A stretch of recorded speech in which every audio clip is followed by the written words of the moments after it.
चक्षुरुन्मिलितं येन तस्मै श्रीगुरुवे नमः। श्रीचैतन्यमनोभीष्टं स्थापितं येन भूतले स्वयं गुरुपादरामयं ददाति स्वपदान्तिकं। वन्देऽहं श्रीगुरो श्रीयुतापदकमलं श्रीगुरुन् वैष्णवांश्च श्रीरूपं साग्रजातं सहगणरघुनाथान्वितं तं सजीवं साद्वैतं सावधूतं परिजनसहितं कृष्णचैतन्यदेवं श्रीराधाकृष्णपादान् सहगणललिता श्रीविशाखान्वितांश्च हे कृष्ण करुणा सिन्धो दीनबन्धो जगत्पते गोपेश गोपिकान्त राधाकान्त नमोस्तुते। तप्तनाशय गौरांगी राधे वृंदावनेश्वरी वृषभानुसुते देवी प्रणमामि हरिप्रिये। वंशाकल्पतरुभ्यश्च कृपा सिन्धुभ्यैव च पतितानां पावनेभ्यो वैष्णवेभ्यो नमो नमः।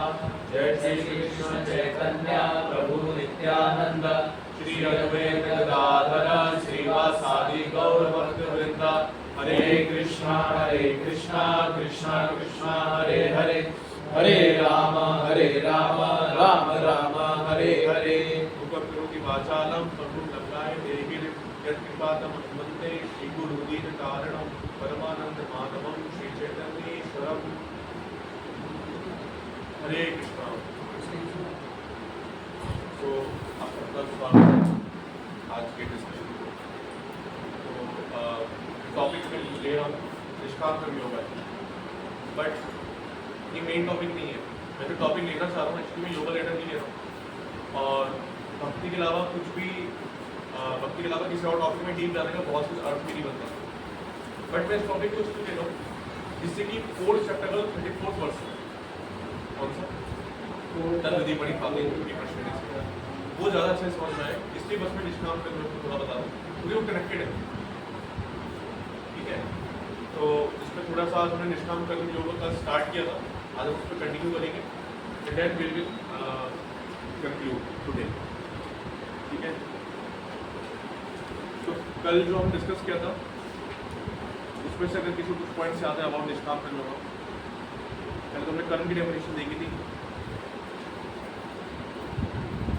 और अकर्म की डेफिनेशन देखी थी। तो निष्काम कर्म योग क्या होता है कोई बता दो सर, निष्काम कर्म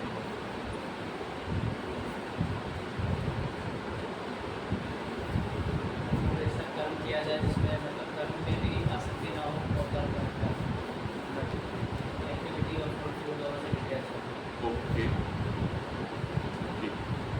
बट एक्चुअली जो उसकी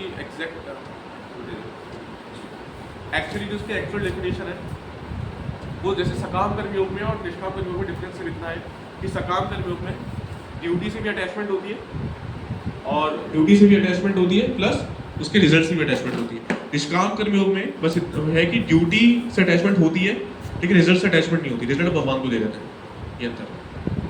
निष्काम कर्म में ड्यूटी करते हैं जो आपका स्वभाव है आपके साइकोफिजिकल नेचर के अनुसार, लेकिन जो उसका रिजल्ट है वो भगवान को ऑफर कर देते हैं। ये अंतर है बस। अब भक्ति क्या है, फिर भक्ति में और निष्काम कर्म में क्या अंतर है?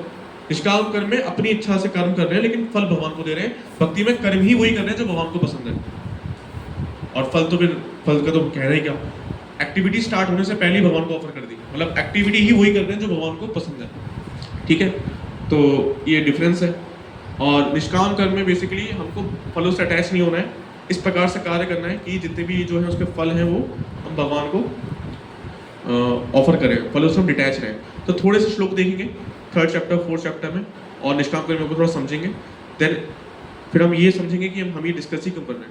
ठीक है, तो 2nd चैप्टर का जो 47th वर्ष है, सबके भगवद गीता बहुत अच्छा है वरना मोबाइल में निकाल सकते हैं। 2.47 कर्मण्यवाधिकारस्ते मा फलेषु कदाचन मा कर्म फल हेतुर्भू माते संगोस्त्व अकर्मणि।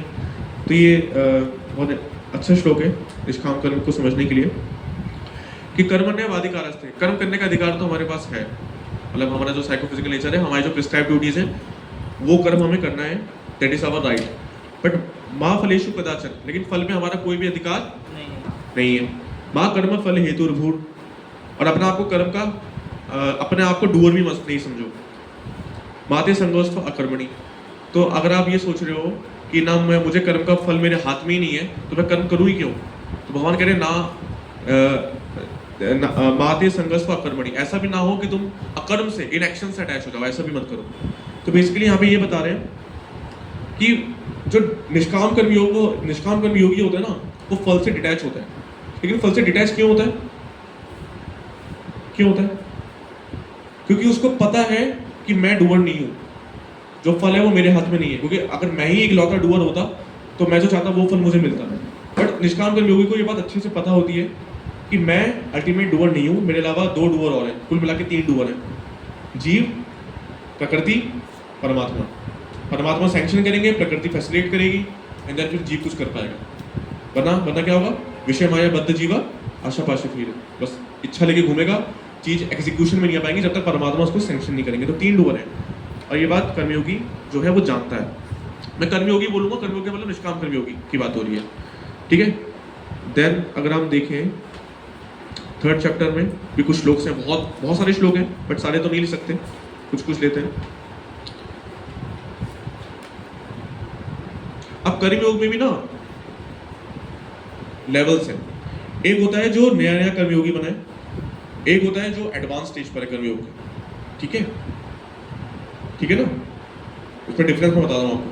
जैसे नया जो कर्मयोगी बना है, बेसिकली वो कर्म करेगा जो उसकी प्रिस्क्राइब ड्यूटीज है, लेकिन फल वो भगवान को अर्पण कर देगा। लेकिन जो एडवांस डिवोटी है, जो एडवांस कर्मयोगी, जो एडवांस मैच्योर पोजीशन पर है, वो कंप्लीटली क्या होता है, अपनी प्रिस्क्राइब ड्यूटीज करेगा, उसको कोई अटैचमेंट नहीं है ड्यूटी से, वो जस्ट एग्जाम्पल सेट करने के लिए कार्य कर रहा है लोगों में, अपने काम छोड़ नहीं रहा है, जस्ट एग्जाम्पल सेट करने के लिए कार्य कर रहा है, और जो फल है उसके वो भगवान को ऑफर कर रहा है। क्योंकि जो एडवांस डिवोटीज, जो एडवांस योगी होंगे, उनका अनुसरण करेंगे बाकी लोग, तो एग्जाम्पल सेट करने के लिए, बाकियों को एजुकेट करने के लिए वो कर्म कर रहा है। तो ये एडवांस लेवल है। अभी जैसे क्या होता है कि कई बार हमारी कुछ प्रिस्क्राइब ड्यूटीज होती हैं, जैसे ब्रह्मचारीज होते हैं, ग्रस्त होते हैं, वानप्रस्थी होते हैं, संन्यास होते हैं, सबके अपनी अपनी प्रिस्क्राइब ड्यूटीज हैं। अब अर्जुन का प्रश्न था 3रे चैप्टर में कि मैं कर्म योग करूं या मैं संन्यास, क्योंकि भगवान ने 2nd चैप्टर में क्या बोला कि अर्जुन बुद्धि योग की बात करी लास्ट के श्लोकों में, कि बुद्धि का यूज करो, बुद्धि योग करो, ठीक है, मतलब कर्म योग करो। अब फिर ये भी बोल रहे हैं कि पहले तो बोल रहे हैं कि भगवान 2nd चैप्टर के 49 वर्ष में बोलते हैं कि दूर ही अवरम कर्म, कि जितनी भी एबॉमिनेबल एक्शन से उनसे दूर रहो। तो अर्जुन को लगा भगवान कह रहे युद्ध से दूर रहो, बट भगवान कह रहे थे सकाम कर्म से दूर रहो, बट अर्जुन को लगा कि भगवान कह रहे युद्ध मत करो। फिर 2nd चैप्टर के आखिरी के कुछ श्लोकों में बोलते हैं युद्ध करो।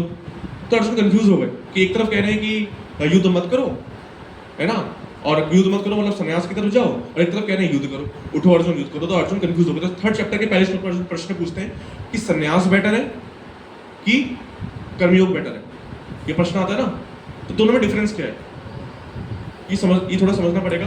तो बेसिकली संन्यास की जब बात हो रही है तो कर्म संन्यास मतलब अपनी प्रिस्क्राइब ड्यूटीज छोड़ दी, है ना, उसको बोलते हैं संन्यास।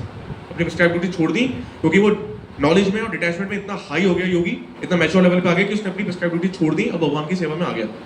अब कर्मयोगी अभी जो बिगिनिंग स्टेज में है, उसका मतलब ये है कि अभी वो इतना अपनी नॉलेज में और डिटैचमेंट में इतना एडवांस नहीं हुआ है, तो अपनी प्रिस्क्राइब ड्यूटीज करता रहे और साथ साथ क्या करे, डिटैचमेंट और नॉलेज कल्टीवेट करे। और फिर एक लेवल ऐसा आएगा जब वो नेचुरली डिटैच हो जाएगा, तो तब मैच्योर स्टेज में वो अपनी ड्यूटी छोड़ भी सकता है, और नहीं भी छोड़े तो लोगों को एग्जाम्पल सेट करने के लिए ड्यूटी करता रहे, वो बंधन में नहीं बंधेगा। तो एक एडवांस कर्मयोगी और एक कर्म सन्यासी, एक सन्यासी और एक एडवांस कर्मयोगी सेम है, बट आइडियली स्पीकिंग जो सन्यासी होते हैं दैट इज सुपीरियर, कर्मयोगी से सुपीरियर होते हैं सन्यासी। तो अगर आश्रम में भी देखें तो ब्रह्मचारी होते हैं, दे आर सुपीरियर, बिकॉज भगवान की सेवा के लिए सब कुछ जो है वो अपना छोड़ कर आए, सब कुछ, ये साधारण नहीं है। एक अगर नियोफाइट कर्मयोगी की बात करें और एक नया ब्रह्मचारी भी आया, तो नया ब्रह्मचारी कई गुना ज़्यादा सुपीरियर है, क्योंकि वो भगवान को सब कुछ सरेंडर करके आया है। साधारण बात नहीं है भगवान के लिए सब कुछ छोड़ छाड़ के अपना जीवन समृद्ध करके आ जाना, it's not an ordinary thing. But एक एडवांस कर्मयोगी जो है वो एक सन्यासी के लेवल पे होता है, क्योंकि सन्यासी ने अपनी प्रिस्क्राइब ड्यूटी छोड़ दी, बट एक एडवांस कर्मयोगी जो है वो अंदर से डिटैच है, ऊपर से काम कर रहा है एग्जाम्पल सेट करने के लिए, लेकिन अंदर से वो डिटैच है, तो उसको भी कर्म का बंधन नहीं लग रहा कर्मयोगी को, और जो सन्यासी है उसको भी कर्म का बंधन नहीं लग रहा। तो एडवांस कर्मयोगी एंड सन्यासी आर ऑन सेम प्लेटफॉर्म, भगवान बताएंगे 3rd चैप्टर में, दोनों एक ही हैं। और लेकिन जब तक हम उस लेवल पे नहीं पहुंचते कि हम अंदर से डिटैचमेंट जब तक नहीं आता, तब तक हमें कर्मयोग करना चाहिए। और क्या करना चाहिए? कर्मयोग करना चाहिए, और फिर हमें नॉलेज और डिटैचमेंट कल्टीवेट करना चाहिए। अब कोई पूछ सकता है कि प्रभु जी आप बता रहे हैं कि संन्यास बेटर है कर्मयोग से, मतलब ऑब्वियसली जो ब्रह्मचारी लाइफ है दैट इज बेटर है, जिनको भक्ति करनी है, क्योंकि ब्रह्मचारी लाइफ में प्योर भक्ति है, 24 कैरेट गोल्ड है, आपको कुछ नहीं करना, आपकी सेवा यही है, श्रवण कीर्तनम विष्णु स्मरण पाद सेवा। बट जो बिगिनिंग कर्मयोग के लेवल पर है उनको बहुत कुछ करना रहता है, जो अभी उतने लेवल पे नहीं है, वो अपने अटैच भी होते हैं। बट स्टिल भगवान कह रहे हैं अर्जुन को कि तुम कर्मयोग करो, सब कुछ छोड़ छाड़ के मत जाओ, कर्मयोग करो। क्यों? जैसे फॉर एग्जाम्पल आप किसी बाजार गए, बाजार में आपने कोई ड्रेस देखी, बहुत सुंदर, आपको पसंद आई, आपके कपड़े आपने को देखे बाजार में बहुत सुंदर है, बहुत अट्रैक्टिव है, लेकिन आपको सूट नहीं हो रहे। दूसरी तरफ एक और ड्रेस देखी जो कम अट्रैक्टिव है लेकिन आपको एकदम फिट आ रही है, तो कौन सी प्रेफर करोगे? जो फिट आ रही है, भले वो इतनी अट्रैक्टिव नहीं है। उसी प्रकार ideally speaking sannyasa is better than karmayoga, but for Arjun karmayoga was better than sannyasa for Arjun. और Arjun is representing a typical condition soul.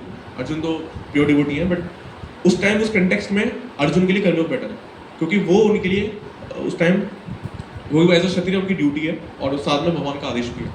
तो इस प्रकार से जो है कर्मयोग हमने समझा। और ये तो होगा बिगिनर, कि जब तक उसको मैच्योर नॉलेज और मैच्योर डिटैचमेंट नहीं आए तब तक वो काम करे और कर्मयोग करे, भगवान को सारा फल अर्पण करे।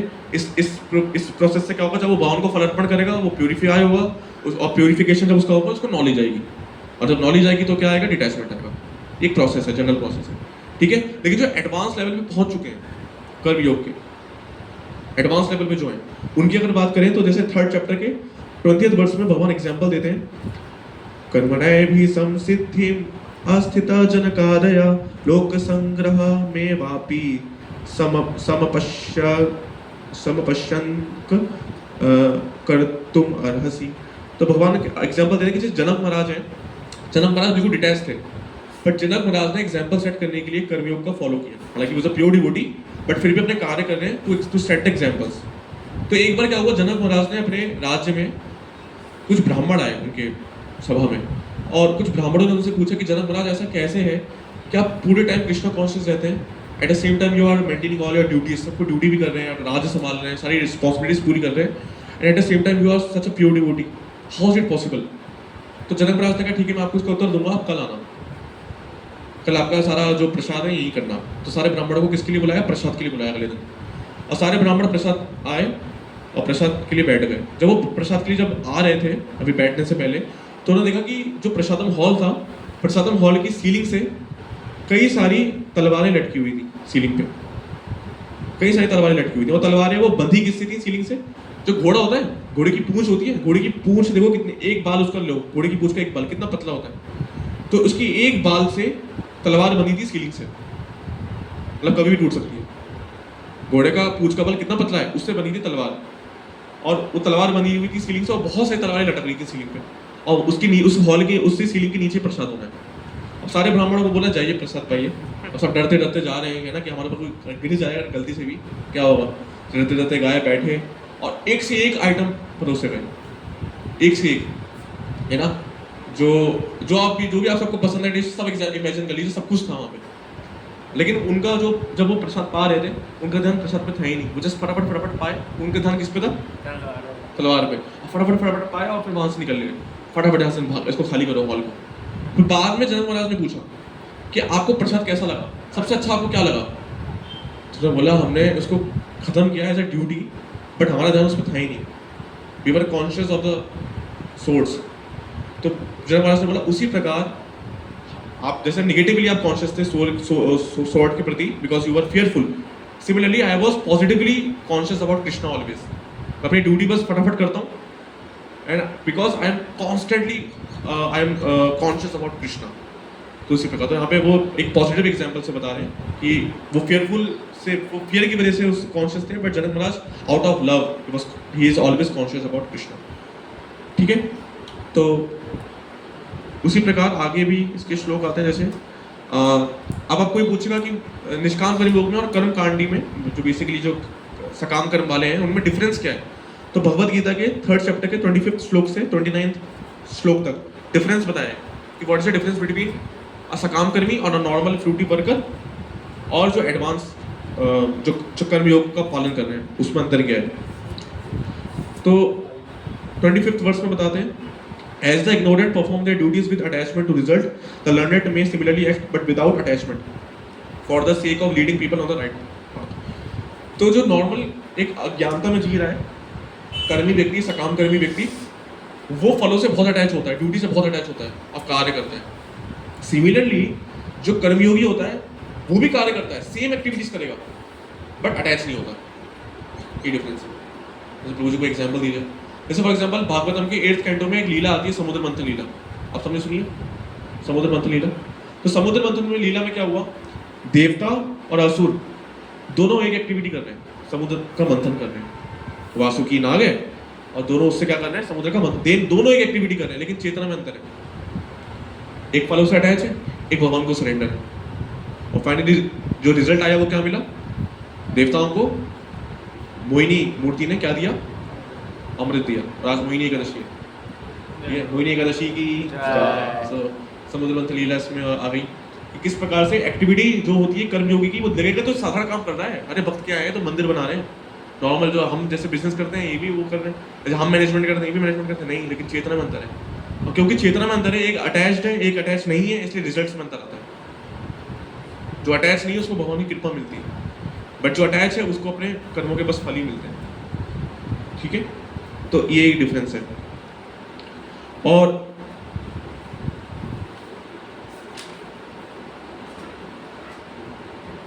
जैसे हम 4th चैप्टर के अगर 22nd वर्स में देखें, अभी हम निष्काम कर्मी योगा पे चर्चा कर रहे हैं, बट अभी हम इसमें अब एडवांस स्टेज पर अगर हम चर्चा करें 4th चैप्टर के 22nd वर्स, तो इसमें जो लक्षण बताए गए हैं ये एक एडवांस कर्मयोगी के लक्षण है। यद्रक्षलाभ संतुष्टो द्वंद्वातीतो विमत्सरः समासिद्धाव असिद्धो चाकृत्वापि न निबध्यते। He who is satisfied with gain which comes of its own accord, who is free from duality and does not envy, who is steady in both success and failure, is never entangled although performing actions। बहुत important श्लोक है। अच्छा, इस चीज का significance समझे, हम जो पढ़ रहे हैं ये बहुत इंपॉर्टेंट है, क्योंकि कहीं ना कहीं हमें अपने जो हम लोग सेवा करते हैं उससे हम अटैच रहते हैं और सेवा के रिजल्ट से भी हम अटैच रहते हैं, बट हमें उस लेवल से ऊपर उठना है, हमें भक्ति के प्लेटफॉर्म पे आना है। तो जब तक हम ये सिद्धांत नहीं समझेंगे, एक थ्योरेटिकल अंडरस्टैंडिंग नहीं होगी, तो प्रैक्टिकल कैसे वो हम अप्लाई कर पाएंगे। एटलीस्ट हमें पहले पता हो कि हमें करना क्या है, जब हम कर पाएंगे। मैं मतलब इसमें पास्ट टाइम्स मैंने कुछ ऐड करी है, मैं कुछ बता रहा हूँ, बट मेजॉरली फिलॉसफी बोल रहे हैं। और फिलॉसफी में महाप्रभु बोलते हैं ना कि ना करिए आलस। फिलॉसफी समझने में हमें आलस नहीं करना चाहिए, एंथुसियास्टिकली हमें इसको समझने का प्रयास करना चाहिए, कुछ प्रश्न पूछना चाहिए। क्या आप निष्काम कर्म योगा सकाम कर्म योगा लगा रखा है, तो इस चीज़ को समझना पड़ेगा। भगवत गीता में दिया है, भगवत गीता में एक भी चीज़ ऐसी नहीं है जो इरेलेवेंट हो। भगत कहीं ना कहीं से अपनी जो मतलब की चीज़ है भक्ति से रिलेटेड वो उठा लेते हैं, तो हमें इसमें से भी अपनी चीज़ें उठा लेनी चाहिए। तो बोलने की एक एडवांस जो कर्मयोगी होता है ना, उसके लक्षण क्या है, उसके सिम्टम्स बता रहे हैं कि वो रिजल्ट्स के लिए हैंकर नहीं करता, जो भी अपने आप उसके पास आ जाता है वो उसमें संतुष्ट रहता है। जो भी अपने आप आ जाता है उसमें वो क्या रहता है, संतुष्ट रहता है। वो उसमें शिकायत नहीं करता कि मेरे पास ऐसा क्यों हुआ, ऐसा क्यों नहीं हुआ, उसके प्लेट में गुलाब जामुन है मेरे प्लेट में नहीं आए। जैसे सब लाइन में बैठे हैं प्रसाद के लिए और लाइन से गुलाब जामुन बटना शुरू हुआ और बट्टे बट्टे बट्टे बट्टे जस्ट इधर मेरे जो बराबर बैठा उसके पास आके खत्म हो गया, मैं रह गया। अब मेरे मन में 2 घंटे तक उसी पे मेडिटेशन चल रहा है कि मेरे पास गुलाब जामुन क्यों नहीं आया। तो जो एक एडवांस कर्मयोगी होगा वो इनसे डिटैच होगा, उसको फर्क नहीं पड़ेगा। और क्या होगा, किसी से एनवी नहीं करता, किसी के लिए इल फीलिंग रखता। कई बार ना भक्त समाज में भी देखते हैं ना, भक्त थोड़े क्रिटिकल हो जाते हैं, जैसे नए नए भक्त हैं, न्यूफाइट्स की बात कर रहा हूँ, क्रिटिकल हो जाते हैं बिना बात के, दूसरों के प्रति इल फीलिंग रख लेना, कुछ नेगेटिव सोच लेना, और फिर नेगेटिव जब सोचेंगे तो negative thinking, negative willing, negative feeling, फिर नेगेटिव हमारे एक्शंस में भी आएगा नेगेटिविटी। तो अगर कोई ऐसा नेगेटिविटी रखता है, भगवान कई श्लोक में बोले हैं राग द्वेष से हमें बचना है, राग द्वेष हमें बचना है। 7 चैप्टर के 28 वर्ष में भी बोलते हैं तेषां द्वंद्व गदम पापम जनानाम पुण्य कर्मणाम ते द्वंद्व मोह निर्मुक्ता भजन्ते माम दृढ़वता। तो द्वंद्व मोह निर्मुक्ता, तो द्वंद्व से मुक्त हो जाएगा। कौन सा द्वंद्व, इससे 7.28 से जस्ट पहले वाले श्लोक में भगवान बता रहे हैं कि राग द्वेष, ये द्वंद्व। कई श्लोक में भगवान बता रहे हैं कि राग द्वेष से हमें मुक्त होना है। और हम राग द्वेष में पड़े हुए हैं, ये वक्त मुझे पसंद है, ये वक्त मुझे पसंद नहीं है, ये वक्त मुझे अच्छा लगता है, ये वक्त मुझे अच्छा नहीं लगता।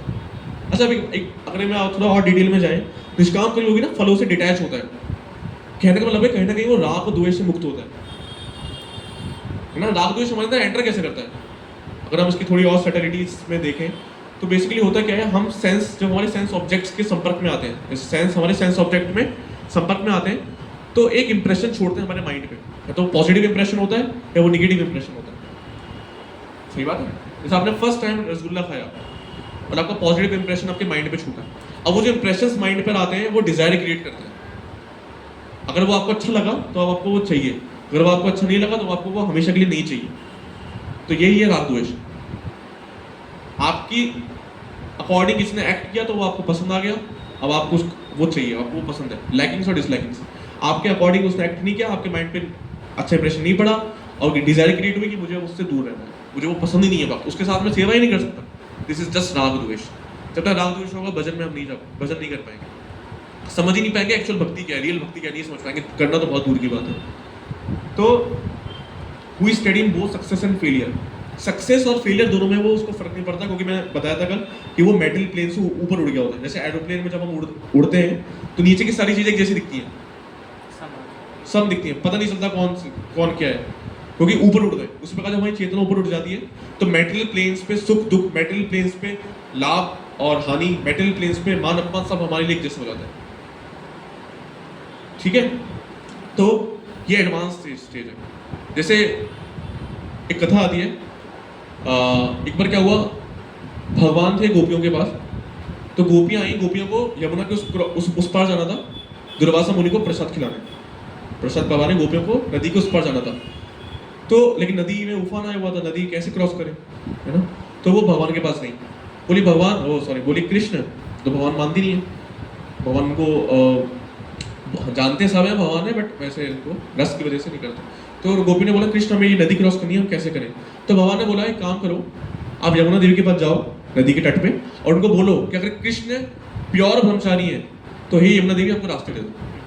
तो वो हंसने लगी, बोले प्योर ब्रह्मचारी, ये तो हमारे साथ ही रहता है 24 घंटे, प्योर, ये तो हमारे साथ ही रहते हैं भगवान, ये कैसे प्योर ब्रह्मचारी हो सकते हैं। तो हंसने लगी। कृष्ण बोला जाओ जाओ, तो गई यमुना तट पे और प्रार्थना करी, हे यमुना देवी अगर कृष्ण प्योर ब्रह्मचारी है तो आप हमें रास्ता दे दीजिए। और यमुना दो पार्ट में स्प्लिट हो गई और क्रॉस कर ली। वो आश्चर्य हो गई, ये कैसे हो गया, ये तो 24 घंटे हमारे साथ ही रहते हैं, प्योर ब्रह्मचारी कैसे। क्रॉस करा, उधर दुर्वासा मुनि थे, उनको प्रसाद पवाया और दुर्वासा मुनि से पूछा गोपियों ने प्रसाद पवाने के बाद, दुर्वासा मुनि आपको प्रसाद कैसा लगा। तो उन्होंने कहा अच्छा था। तो उनको वापस भी आना था, उधर गई थी, उनको वापस भी आना है। अब फिर से नदी जो थी वो वापस पहले ऐसी हो गई, अब कैसे क्रॉस करें। तो दुर्वासा मुनि के पास गई, दुर्वासा मुनि नदी क्रॉस करनी है। तो दुर्वासा मुनि ने बोला कि ठीक है आपको नदी क्रॉस करनी है, अब यमुना तट पे जाओ और यमुना देवी को प्रार्थना करो और उनको बोलो कि हे यमुना देवी अगर दुर्वासा मुनि ने प्रसाद नहीं पाया तो आप हमको रास्ता दे दो। तो वो सोचने लगी ये कैसी बात हुई, अभी तो हमारे सामने प्रसाद पाया है, अभी तो खाया है प्रसाद सारा, है ना। तो कहनी ठीक है चलो, उन्होंने प्रार्थना करी, हे यमुना देवी अगर दुर्वासा मुनि ने बिल्कुल मतलब प्रसाद नहीं ना पाया हो तो आप रास्ता दे दो। यमुना देवी दो पार्ट में स्प्लिट हो गई ना, फिर से वो तो क्रॉस कर गई, यमुना देवी वापस एक जैसी हो गई। तो गोपियों को समझ में नहीं आ रहा था कि हुआ क्या, है ना। यमुना देवी को पता नहीं क्या हो गया है, ये कृष्ण को प्योर ब्रह्मचारी बता रही है और उन्होंने प्रसाद पाया, उनको बोली उन्होंने प्रसाद ही नहीं पाया। तो कृष्ण के पास गई पूछने के लिए, तो कृष्ण ने बताया कि हम रिजल्ट्स, जब हमें हमारे कर्म के जो रिजल्ट आते हैं ना, वो हमें तब बांधते हैं जब हम उनसे आसक्त होते हैं, जब हमारे अंदर डिजायर टू एंजॉय होती है। भगवान ने बोला मेरा रंच मात्र भी इच्छा नहीं to enjoy, I have no lust in my heart, I have no desire to enjoy, that's why मुझे जो कर्म का वो है वो लगता नहीं। हालांकि भगवान ने सबसे वैसे ही परे है, भगवान बताते हैं ना नाम में कर्म फल लिम्पंती, नाम में कर्म फलस का, वो तो भगवान ने सबसे परे हैं, बट भगवान बता रहे हैं, एग्जाम्पल बता रहे हैं, एक फिलॉसफी बता रहे हैं कि जब हम डिजायर टू एंजॉय से कोई चीज करते हैं तो हमें कर्म का बंधन लगता है। सिमिलरली भी दुर्वासा मुनि ने जस्ट पाया, कृष्ण ने बताया कि दुर्वासा मुनि ने पाया बट भोग की दृष्टि से नहीं पाया कि मैं इसको पा रहा हूँ मुझे बहुत अच्छा लग रहा है, वो जस्ट आपको प्रसन्न करने के लिए, आपकी सेवा को स्वीकार करने के लिए जस्ट पाया। रज मात्र भी उसमें एंजॉयमेंट मेंटालिटी नहीं थी, इसलिए उसका कर्म का बंधन उनको नहीं लगा, इसलिए उन्होंने पाकर भी नहीं पाया। ये बिल्कुल ऐसा ही कि आपने कोई कार्य करा और आपने उससे अटैच नहीं हो, रिजल्ट से अटैच नहीं हो, तो आपने करके भी उसको नहीं करा। जैसे कल मैं एग्जाम्पल दे रहा था कि आप एक डॉक्टर है, वो पेशेंट का इलाज कर रहा है और एक इन्फेक्टेड पेशेंट है, उसका वो इलाज कर रहा है, तो उसका रिजल्ट है कि वो भी उस पेशेंट का इन्फेक्शन उसमें आ जाएगा।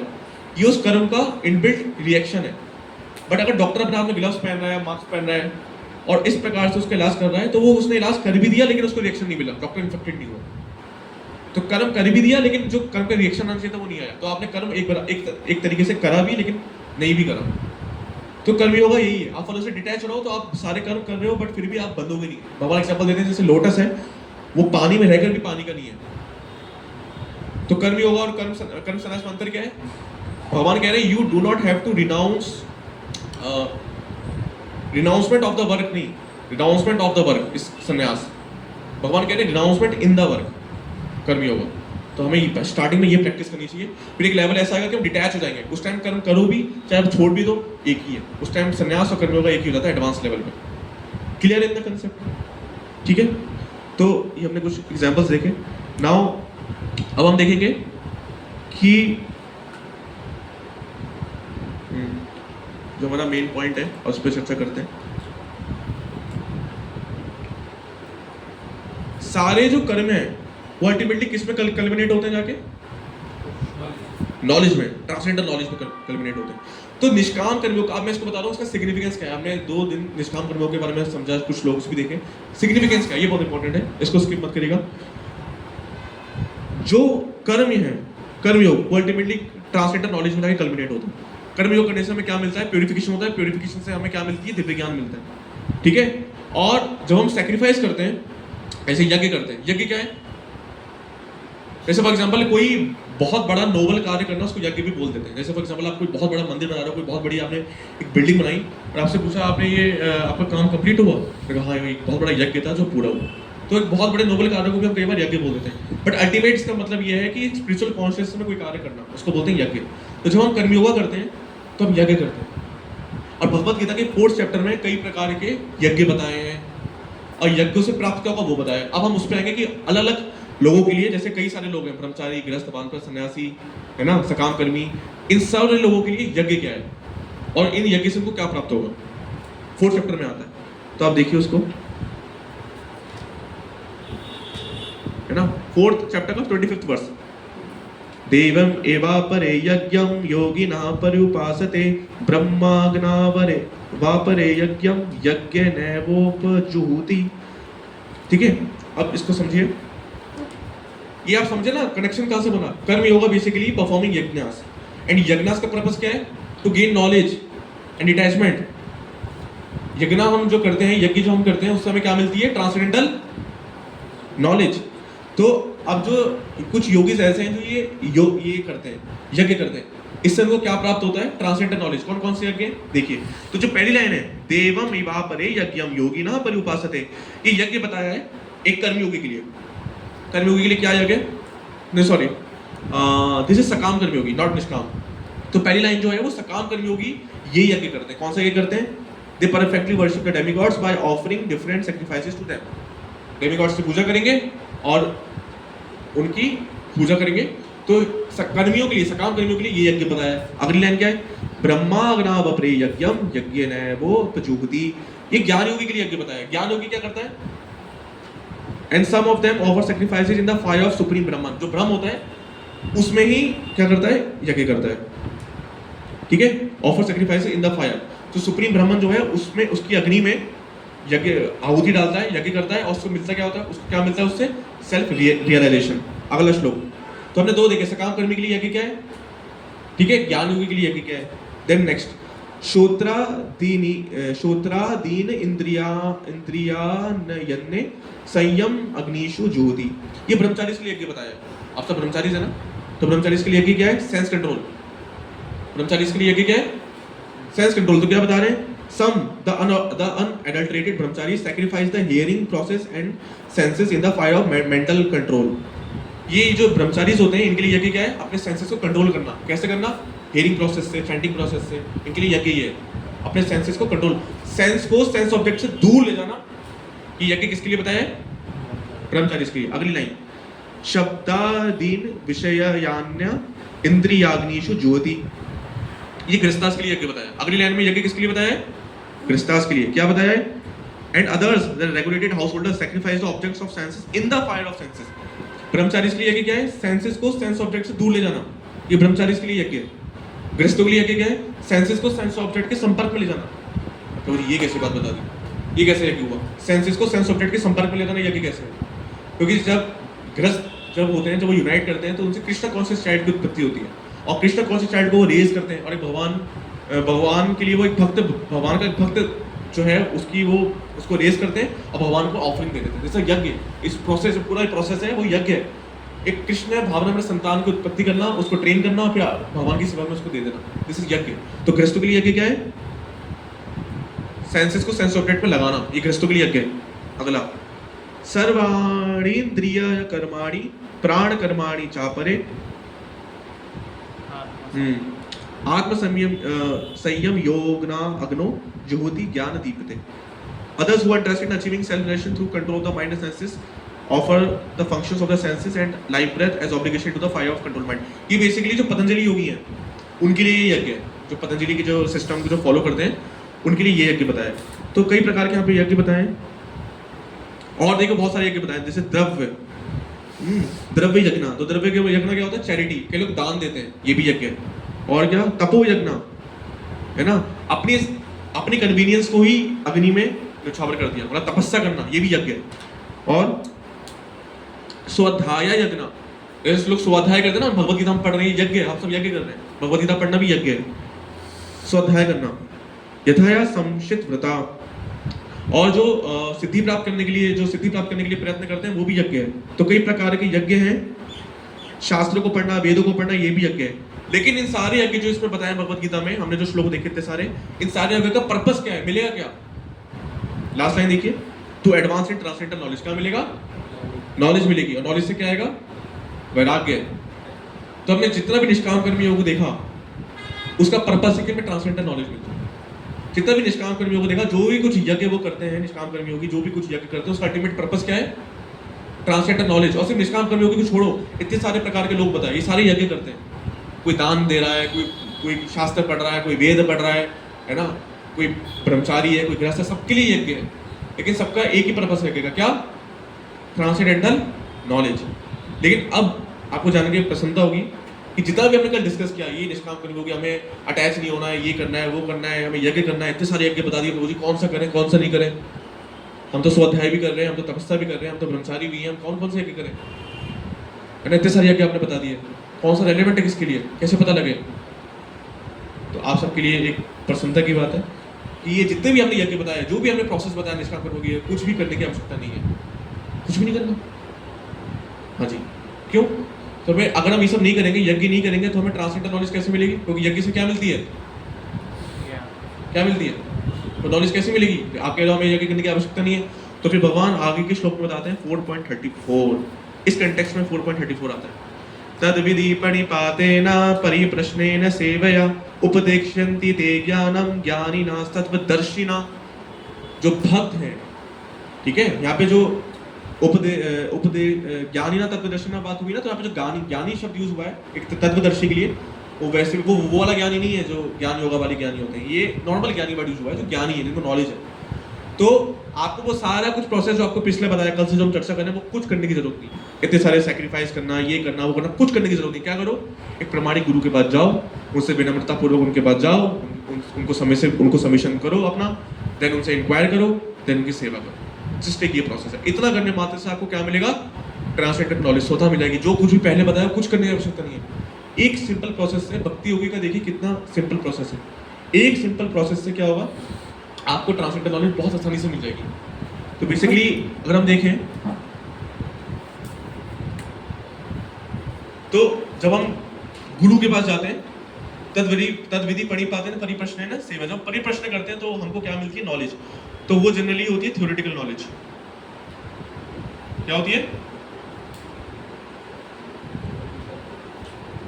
इंटरेस्ट नहीं आ रहा? आ रहा है? जो गुरु के पास जाते हैं तो हमको क्या मिलता है? Theoretical knowledge. फिर जब हम गुरु की सर्विस करते हैं, गुरु की सेवा करते हैं, तो ये थ्योरेटिकल नॉलेज क्या बन जाती है? Practical realisation.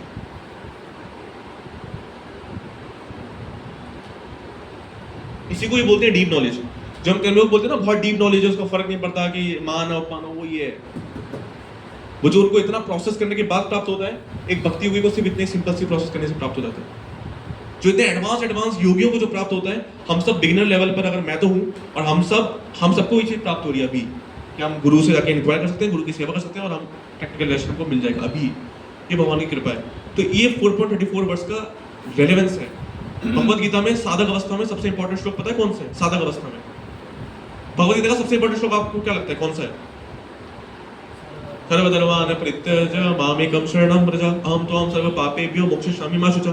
क्या ये हमारे लेवल पे प्रैक्टिकल है? हम कर सकते हैं, अभी कर पाते हैं? तो साधक अवस्था में हमारे लेवल पे सबसे रेलेवेंट श्लोक पता है कौन सा है? 2.7 और 4.34।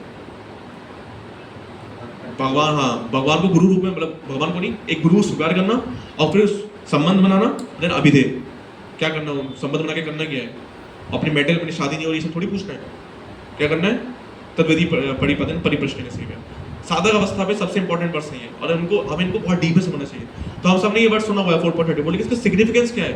जो हमको इससे प्राप्त हो रहा है वो कितना दुर्लभ चीज है, जो हमें बाकी प्रोसेस से नहीं हो रही, या बाकी प्रोसेस की जो एडवांस लेवल पे आके जो हमें प्राप्त हो रहा है वो हमें बिगिनर लेवल पे प्राप्त हो जा रहा है इस प्रोसेस को फॉलो करके। ठीक है, तो इस चीज ये रेलेवेंस है। और जनरली होता क्या है कि इससे हमें जो ज्ञान मिलता है, तो थ्योरेटिकल नॉलेज है बेसिकली ज्ञान। और जब हम गुरु की सेवा करते हैं ना, तो गुरु की जब सेवा करते हैं तो ये दिस इज ह्यूमिलिटी, क्योंकि इसमें पहले क्या बताया, पढ़ी पाते हैं, दिस इज ह्यूमिलिटी, विनम्रता से हमें सेवा करनी है। तो जब ज्ञान हमें मिल रहा है, थ्योरेटिकल नॉलेज हमें मिल रही है, हम प्रश्न कर रहे हैं, और जब हम विनम्रता से उस ज्ञान को लेते हैं तो विज्ञान प्लस ज्ञान बन जाता है विज्ञान। वी प्लस ज्ञान क्या बन जाता है? तब ये विज्ञान बनता है, जिसमें ऊपर लिखा है। बट अगर हम ज्ञान ले रहे हैं, ठीक है, और अगर हम विनम्रता भाव से नहीं ले रहे, किस भाव से ले रहे हैं? अहंकार के भाव से, तो ये क्या बन जाता है?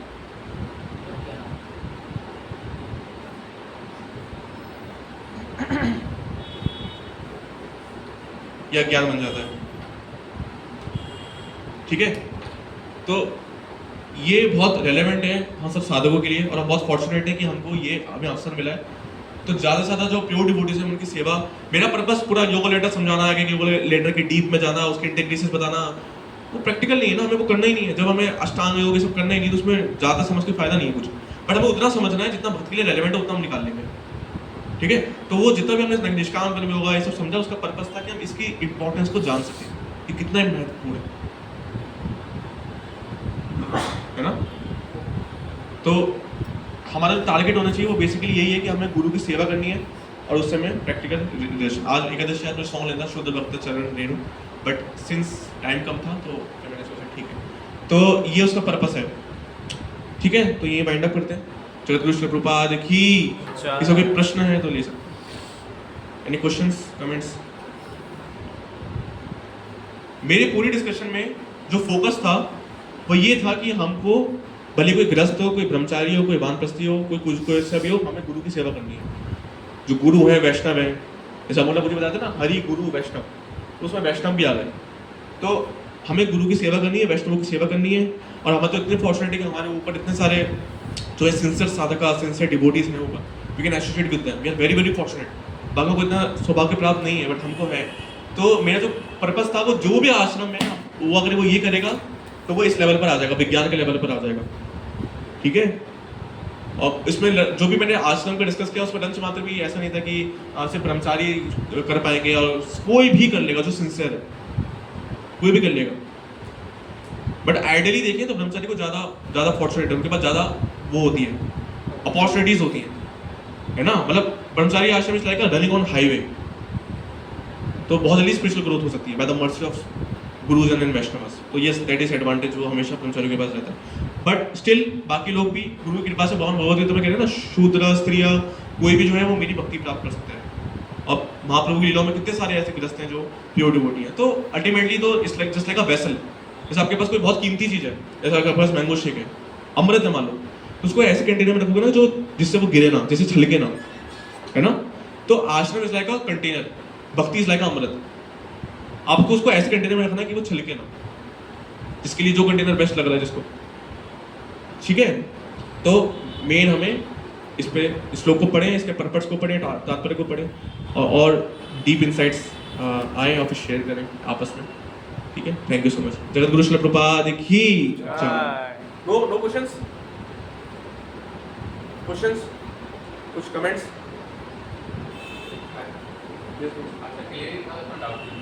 ठीक है, थैंक यू।